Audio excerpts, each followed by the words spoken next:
र यो गाईको चाहिँ एयर इन्फेक्सन भएको रहेछ, भित्रैबाट पिप निक्लिँदै रहेछ र हामी चाहिँ आज फार्मर्सको रिक्वेस्ट अनुसार चाहिँ गाईको ट्रिटमेन्टको लागि अब फार्म यो सिरिङ होममा आइरहेको छौँ।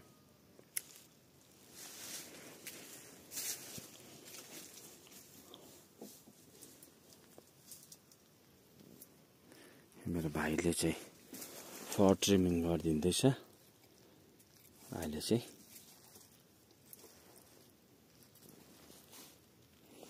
सिङानमा त छैन रहेछ, कानकै मात्रै रहेछ है।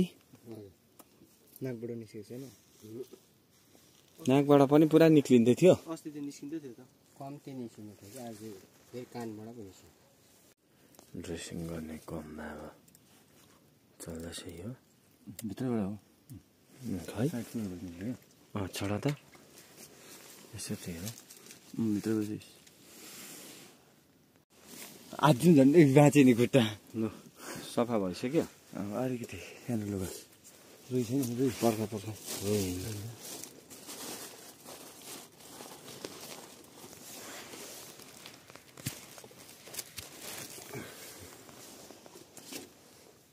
होइन यहाँबाट यसो गरेर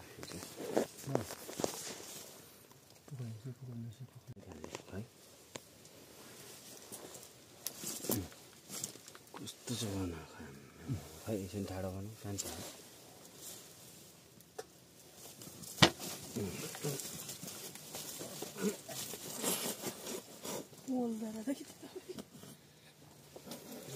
ल अब ठाडो बनाउनु त, छोडिदिनु त एकछिन, छोडिदिनु छोडिदिनु न अझै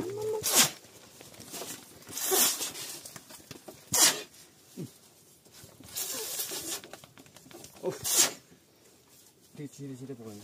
अब म दबाईमा पर्ख ल, पर्ख ल दबाई पनि बनाइहाल्छु कि सिङमा त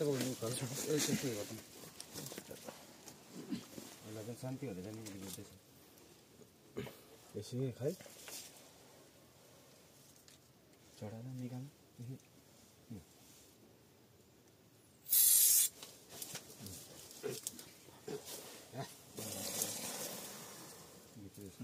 एकछिन दबाई हालेर त नपुछ न,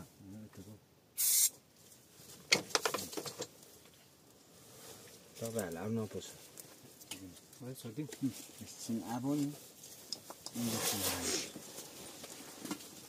के हो अनि त्यो होइन दबाई हालिदिएको डल्लैमा कस्तो पानी तरेर राख्नुपर्छ नि।